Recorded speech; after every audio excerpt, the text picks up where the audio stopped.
There's an old saying, it's never fun when the rabbit gots the gun. And that saying is coming true right now with Tish James as she faces a subpoena from the DOJ.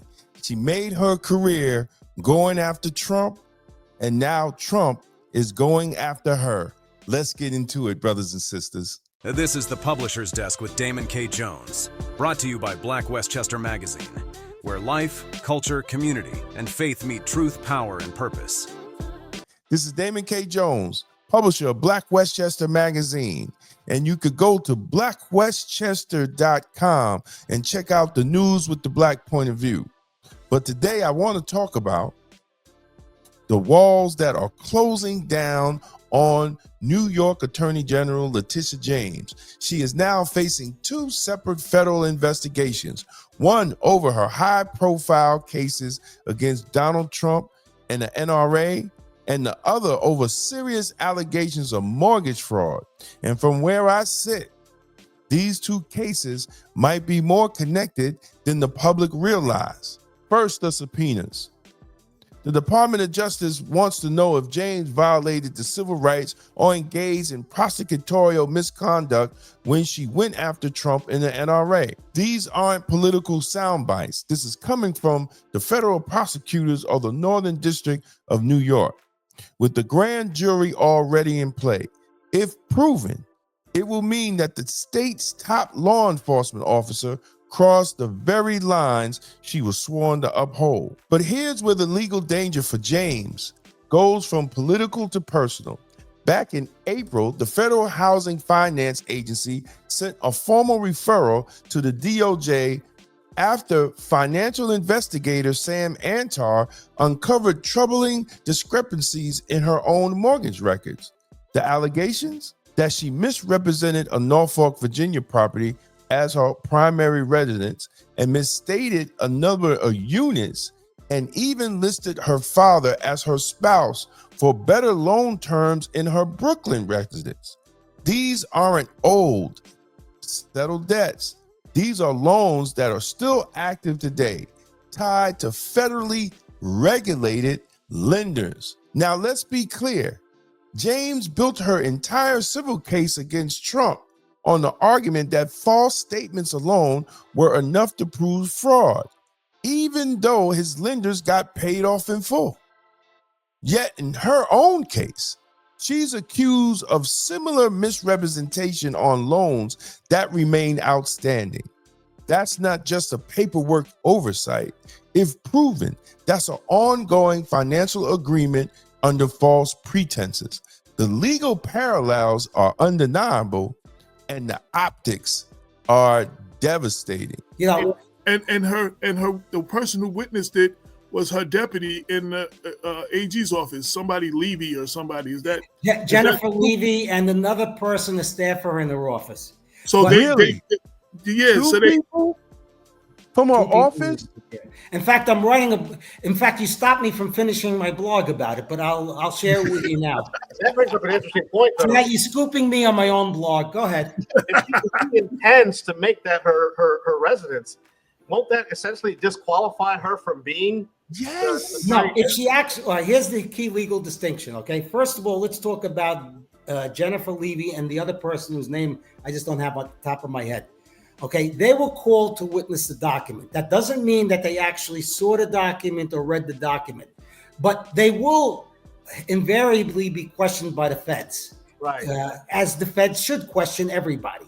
But it is unfortunate that she used, if these people have been working during the day and she used them during the day, that's an illegal use of state resources. Yeah. Now, on the other thing, you asked the question about the residence, okay? Right. If she had actually moved there, then she would have been disqualified for it. She never moved there. Okay. Let me give you go ahead. I'm sorry. So just stating that I intend qualifies me for the special the discounts on the mortgage. Yeah. Well, here's the thing. I'll give you the timeline. Okay. According to a lawyer, on August 3rd, she sends out an email stating that she doesn't intend to make it a private residence. could be August 4th. Exactly. Not exactly. Around August 17th, she signs the power of attorney that's notarized by 2 members of her office, saying that she intends to make that property her primary residence. Now, the lawyer claims it was a subsequent document before closing where she reaffirmed that it was going to be a primary residence. But let's put all of that aside.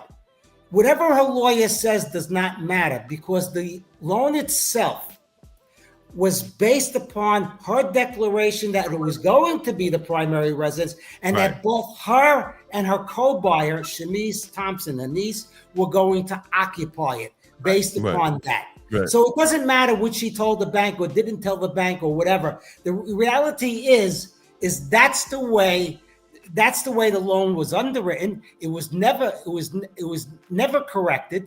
She never sought to say, something I should be paying higher interest. Let me amend this. What? Let me amend this. Like, she never said, I made a mistake, let me amend this before I get this benefit for this. That's correct. I'm glad I'm on the air with you, because usually you get these 5-minute things where you go and people, it's very hard to elaborate and separate truth from fiction. I mean, I know people mean well, we all mean well, but nobody bats 1,000. And I don't want to propagate incorrect information at her, because that will just ruin the integrity of what I'm doing. Right. So she got the loan. They bought the house. And she got the break. She got that tax break. No, it's not a tax break. What you're talking about is the homestead exemption. I'll clarify to you. The homestead exemption protects people in Virginia that are primary residents from possible credits in the future. It's kind of like Florida in a way. In other words, I own a house. Okay, the first $50,000, I'm not quoting exact numbers, but the first $50,000 in equity in that house, creditors can't attach. Okay. So what they have to do is they file a homestead deed, which is recorded. Some legal observers believe that the Department of Justice subpoenas tied to her Trump case could be a tactical setup, in a way to pull in documents and testimonies and evidence that could strengthen the mortgage fraud case against her. In other words, the civil rights review could be a doorway, but the mortgage fraud could be the real destination that the Department of Justice is going after. So whether we see this as accountability or political payback, one thing is for certain, brothers and sisters, the same aggressive legal standard James used against Trump may be now turned on her. And there's an old saying, there's no fun when the rabbit got the gun. And right now, the rabbit has the gun. And here at Black Westchester, we're going to follow every twist and turn. And we're going to bring you the facts as they unfold. So thank you for watching, and please leave a comment if you think she's guilty, if you think she's not guilty, if you think that this grand jury is going to indict her, or maybe if you think everything that they're doing is just bogus and retaliatory. Just let us know what you think. And don't forget to stop by our merch, Black Westchester merch. .shop. Please go to the website, or you could click on the shirts underneath and support independent Black media, because this is what we're here for, to give the news with the Black point of view. So once again, this is Damon Jones from the Publisher's Desk, Black Westchester Magazine, blackwestchester.com. Stay informed, stay engaged, and always stay blessed and stay Blacktastic. Please out. Tired of the same emotional politics that lead nowhere.